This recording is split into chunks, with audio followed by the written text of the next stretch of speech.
Saludos hermanos, Dios les siga bendiciendo, que su favor y gracia sea con ustedes. Continuamos con nuestro estudio de la palabra del Señor, Estudia tu Biblia. Hoy estamos en la clase 23 y vamos a estar hoy iniciando el estudio de los libros proféticos, los profetas. Y hoy en nuestra primera clase vamos a ver bajo este título o este nombre, esta primera clase, y es los profetas más que adivinos del futuro. Usualmente cuando hablamos de profetas, lo primero que se viene a la mente es pensar que se tratan de una serie de adivinos, de augureros, de personas que nos van a decir alguna premonición, algún acto de lo que va a ocurrir en el futuro. Y vamos a ver realmente cuál es el objetivo principal que tienen los libros proféticos, de qué nos quieren hablar, qué es lo que nos quieren anunciar. Así que vamos, mis hermanos, antes de continuar en la clase del día de hoy, a revisar la tarea, a que podamos juntos responder a una pregunta que fue muy sencilla, basándonos en un pasaje muy conocido de uno de los libros profetas más extensos, que es el libro de Isaías. La tarea que dejamos pendiente es que debíamos haber leído Isaías capítulo 6, versículos del 1 al 7. Y en esa impresionante visión de ese texto se repite una palabra 3 veces. Y es lo que quiero que ustedes respondan. ¿Cuál es esa palabra que se repite en 3 ocasiones en el libro de Isaías, en esa porción, los versículos 6 del 1 al 7? ¿Cuál es esa palabra que se repite 3 veces? Si usted leyó el texto, ya la tiene, ¿verdad? La palabra es santo. Se repite 3 veces: santo, santo, santo. Indicándonos con esto que por encima de cualquier otro que pudiéramos considerar que es alguien santo, Dios está por encima. No hay nadie santo como nuestro Señor.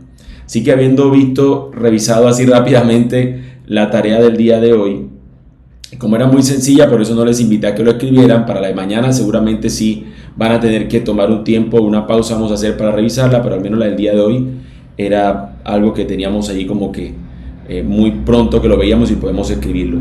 Ahora, en cuanto a nuestro tipo de libro que estamos estudiando ahora, en este caso los libros proféticos, vamos a ver que no se trata de un adivino, de alguien que está utilizando una serie de artilugios o que Dios se conecta de una manera particular con él para mostrarle únicamente un evento futuro que es desconectado de cualquier otra realidad, sino que nos vamos a dar cuenta que los profetas funcionan más bien como un fiscal del pacto. Es decir, ellos aparecen para anunciar lo que Dios va a hacer, pero que es coherente con el pacto que Dios ya ha hecho con el pueblo de Dios. Dios les dice, tienen que vivir de esta manera, y si no, les va a pasar esto. El profeta viene y dice, mira, como no cumplimos esto, Dios va a hacer lo que dijo que iba a hacer. Entonces, más bien es alguien que está fiscalizando que podamos vivir conforme al pacto. De modo que no se trata de una especie de Nostradamus. No se trata de una especie de tipo como un ser así todo enigmático que tiene ciertos artilugios, que lee los astros, que revisa cierta numerología, que lee unas cartas, que unas fichas, que unas piedras. Hay gente que hace como una adivinación. No, los profetas no son esos. Los profetas, como he dicho, son más bien alguien que ve la palabra del Señor, que ve el pacto que el Señor ha dado, y el Señor lo guía para que le anuncie al pueblo y le diga, no estamos viviendo conforme al pacto. Que diga más bien, estos son los cargos que Dios tiene contra Israel. Es como un fiscal, Israel es la acusada, y aquí está este representante por parte de Dios diciéndole, esto es lo que el Señor tiene contra ustedes. Estos son los cargos en contra de ustedes, que Dios les está demandando. Así que básicamente funcionan como estos, son fiscales del pacto. Así que vamos entonces a ver más ahora cómo podemos estudiar estos libros, cómo podemos acercarnos a ellos y estudiar acerca de ellos, teniendo en cuenta algunas particularidades que tienen este tipo de libros. ¿Sí? Tenemos que tener en cuenta. Y una clave que hemos estado viendo siempre es que el contexto histórico es el rey. Es decir, nos va a ayudar mucho saber en qué periodo histórico nos encontramos para entender a dónde está apuntando la profecía. A diferencia de los proverbios, por ejemplo, incluso de los salmos, que son atemporales, sobre todo los proverbios que son para cualquier época, no nos dice específicamente dónde es, sino que pueden servir para cualquier época. Los libros proféticos están íntimamente vinculados a la historia de Israel. Todos los libros proféticos están en conexión con un momento de la vida de Israel y apunta a un momento futuro más cercano de otro, que es un futuro un poco más lejano. Así que si queremos entender la agenda que está llevando a cabo un profeta, debemos examinar el reinado del rey en el que él vivió y hacernos una idea de los problemas a los que estaba enfrentando en ese momento la nación. Por ejemplo, en algunas veces vamos a encontrar un profeta que se le conoce como profeta preexílico, es decir, antes de que ocurriera el exilio, el profeta estaba anunciando: esto les va a pasar. Hay profetas en el exilio que están hablando en el momento que está ocurriendo el exilio, y ellos entonces están diciendo: esto nos está pasando por nuestra desobediencia. Pero hay otros profetas que son los post-exílicos.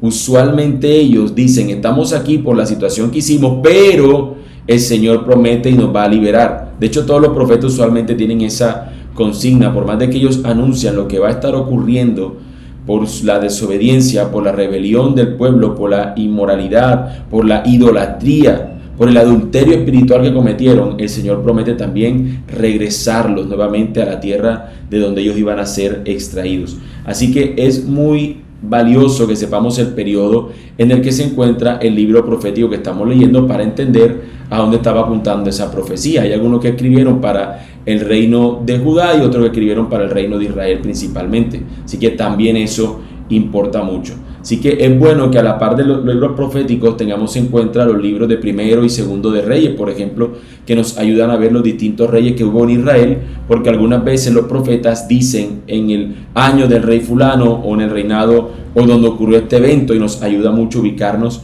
según el periodo histórico de los reyes en el que nos encontremos. Otra consideración que debemos tener en cuenta en cuanto a los libros proféticos es que hay un cumplimiento doble. Hay un cumplimiento doble. Si bien los profetas hablaban del futuro, debemos recordar que los primeros cumplimientos de sus profecías casi siempre se daban en la propia historia de Israel, es decir, un cumplimiento cercano, un cumplimiento próximo. Por ejemplo, que el Señor iba a regresarlos a ellos. Pero también esas mismas profecías apuntaban a un cumplimiento final y definitivo en la persona de Jesús. Las profecías nunca se lograron completar en el periodo histórico de Israel, ni de la Biblia, ni en el tiempo moderno, sino que se van a cumplir en Cristo, porque estaban apuntando a una verdad aún mayor. Por ejemplo, cuando encontramos que nos dice que la gloria de esta casa será mayor, que la gloria postrera será mayor que la primera, no es solamente que el templo se iba a volver a edificar y otra vez iba a ser glorioso, sino que estaba apuntando a una realidad mayor. Y es ahora cómo podemos acercarnos al Señor, que no es a través de este templo, sino a través de la obra de Cristo, una gloria mayor, y de hecho lo que esperamos aún mayor que suceda por la obra que esperamos que Él complete, en el sentido de que viene a establecer su reino plenamente. Así que tenemos que tener en cuenta siempre ese cumplimiento doble. Hay un aspecto que se cumple en un momento histórico en Israel, pero hay un cumplimiento mayor a ese que se cumple en Cristo. Son las mismas palabras de Cristo que apuntan a esa verdad. Teniendo esto en cuenta, mis hermanos, vamos entonces a aplicarlo a nuestro pasaje del día de hoy. Vamos a ver estos dos aspectos que hemos visto de los libros proféticos, que nos ayudan a entender los libros proféticos, apuntárselo a nuestro texto del día de hoy. Así que el paso número 1, vamos a buscar la pista histórica. Si en el pasaje que tenemos nos señala algún momento de algún reinado, nos señala algún rey, y evidentemente ustedes se dan cuenta que en el versículo 1 del capítulo 6 se nos dice inmediatamente: en el año de la muerte del rey Usías vi yo al Señor. Eso no nos está indicando algo ahí extraño, nos está diciendo algo clave. Entre otras cosas, mis hermanos, nos está comunicando algo de mayor realce, porque nos está mostrando que mientras este rey humano ha fallecido, y cada vez que muere un rey trae incertidumbre aún mayor para el pueblo que es gobernado por ese rey, nos presenta que este hombre es en una visión como llevado al cielo y observa que por encima de cualquier rey o por encima de todo está el rey del universo, nuestro Señor. De modo, mis hermanos, que aunque el rey humano muera, el rey del cielo es eterno, permanece para siempre y es distinto a cualquier rey. Mientras el rey Usías, cuando leemos del rey Usías, nos damos cuenta que es un rey que gobernó por bastante tiempo, 52 años, pero murió. Mientras que el rey de los cielos no es así. Mientras el rey humano hizo también cosas trágicas, cosas lamentables. La nación estaba en medio de crisis, de duelo. Este rey no había hecho cosas que uno pudiera destacar como algo bueno. Pero el rey que está en el cielo es santo, santo, santo. Así que el contexto histórico nos muestra una nación que tiembla, una nación que está sumida en la incertidumbre, pero nos muestra al Rey de los cielos que gobierna por encima de todo, y Él es santo, santo, santo. Como otra consideración, de acuerdo a entender el libro en el que nos encontramos, entender el libro profético, y otra consideración es recordarnos que la intención del profeta es servir como fiscal del pacto, es decir, mostrar cómo el pueblo ha incumplido el pacto del Señor. Pero aquí tenemos una sorpresa en el capítulo 6 de Isaías, y es que él allí no habla de que es el pueblo el que está mal, sino que él se ve hacia sí mismo y se da cuenta: el que está mal aquí soy yo. Yo estoy delante de un Dios santo, miserable de mí, pobre de mí, que estoy aquí, yo que tengo labios inmundos, delante de un pueblo de labios inmundos. Soy un hombre con esta situación. ¿Cómo yo puedo seguir estando aquí tan campante, tan tranquilo, en medio de este mundo, en esta visión tan esplendorosa de gloria, de santidad, y yo lo pecador que soy? Así que él no solamente debe examinar al pueblo, sino que él también es examinado. Y aquí nos muestra este ejemplo, este texto, cómo él mismo se da cuenta de que él, al pesar su vida con la realidad que está viviendo en ese momento, en esa visión, se da cuenta: yo soy un terrible pecador. Y eso es lo que él va a señalarle posteriormente al pueblo: nosotros delante del Señor santo no somos nada, y le hemos faltado a la honra que él debe por ser santo. Y es un llamado que le hacen a ellos. Ahora, lo tercero que podemos ver, que hemos visto también, que ellos no solamente tienen un cumplimiento cercano, sino también uno mayor, es cómo este pasaje se convierte en uno que cumple el Evangelio, o uno que anuncia el Evangelio, o uno que nos prepara para la recepción del Evangelio. Y fíjense, hermanos, cuando este hombre tiene la visión de estar delante del Señor, él se sabe que es hombre muerto. De aquí yo no puedo seguir. ¿Cómo yo voy a poder seguir viviendo si estoy delante del Dios santo, santo, santo? ¿Cómo puedo continuar yo existiendo? No hay manera como yo me pueda ser librado del juicio, del castigo que yo merezco por mis pecados, por mi pecaminosidad. Y entonces de Dios mismo viene la solución. De la presencia de Dios, de los que están en la presencia del Señor, viene la solución. Un ángel es enviado, y con algo que está delante del Señor, un medio que el Señor establece, este hombre, sus labios le son quemados para que sea así purificado.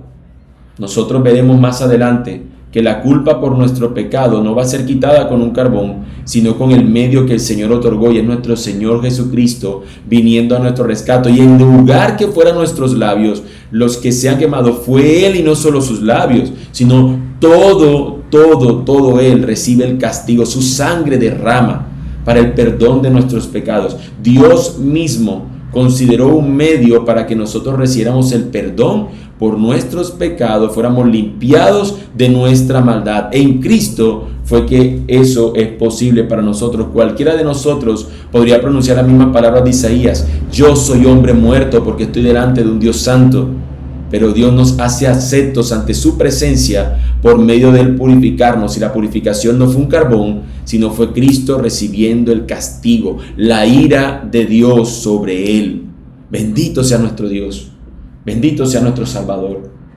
Mis hermanos, podemos entonces reflexionar el día de hoy para que solamente nuestro estudio no quede como siempre nos esforzamos, que no solamente sea un tema teórico, sino que algo práctico podamos meditar o reflexionar el día de hoy. Podemos reflexionar en lo siguiente, mis hermanos. A veces la gente se acerca a Dios como si Él fuera su amigo casual, como si fuera su pana, su llave, el viejito lindo, cosas así. Cuando Él aquí se presenta como el santo, santo, santo, que ni este profeta, ni este hombre que todos sabían que era un hombre de Dios, se atreve siquiera a saber que Él es digno ante Él para pronunciar palabras Queremos muchas veces, mis hermanos, ese amor de Él y esa cercanía, pero ignoramos muchas veces su aterradora e infinita santidad. Y la razón es porque no entendemos cuán santo es Dios. Entonces no nos damos cuenta de cuán inmundo llegamos a ser nosotros en realidad. Así que la actitud que este texto nos llama a cambiar hoy es el sentido nuestro de reverencia. Que podamos saber, hermanos míos, que Dios es digno de ser adorado conforme Él es.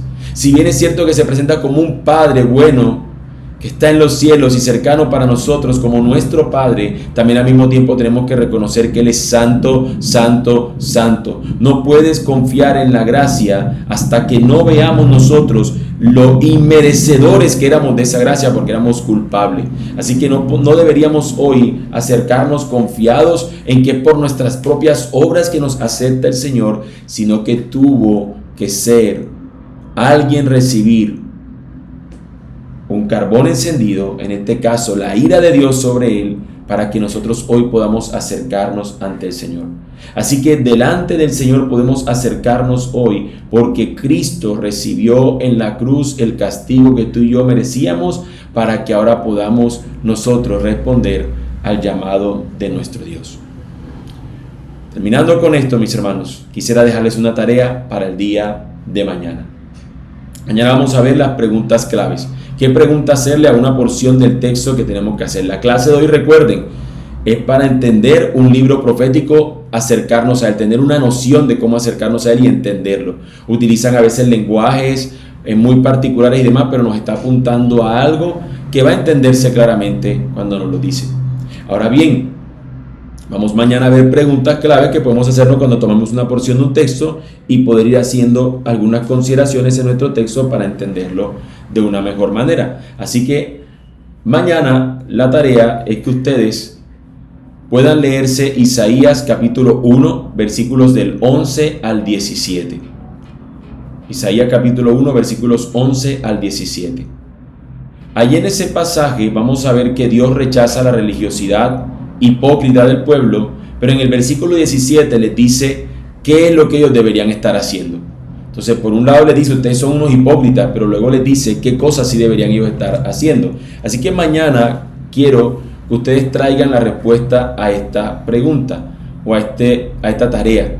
Mencionen al menos 2 acciones de justicia al pueblo que Dios les ordena hacer en ese versículo. Van a leer Isaías 1 del 11 al 17. Y en el versículo 17, por lo menos, deben responder con 2 acciones, las que ustedes más le llamaron la atención allí, de esas acciones que el Señor le pide al pueblo que haga. ¿Ok? Hay una serie de acciones que el Señor le demanda al pueblo en el versículo 17. Elijan 2 y las escriben mañana en el chat. Ese es nuestro compromiso para el día de mañana. No siendo más, mis hermanos, démosle gracias al Señor por este tiempo que nos ha dado y oremos confiando en su gracia a favor nuestro. Bendito Dios, nosotros hoy nos podemos acercar a ti, Señor, no por nuestros méritos, por nuestras buenas acciones, porque nosotros, Señor, seamos merecedores, Señor, de tu escucha, Señor, seamos merecedores de poder acercarnos o presentarnos ante ti. Realmente, Señor, nosotros es por tu gracia que hoy tenemos acceso libre, Señor, ante ti. Es por la obra de Cristo, Señor, a favor nuestro que nosotros podemos acercarnos confiadamente.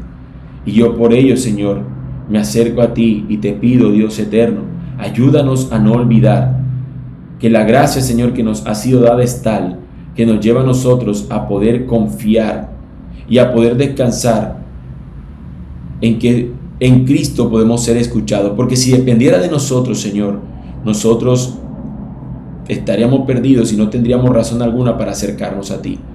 Pero hoy en Cristo, a través de su sacrificio, podemos acercarnos confiadamente.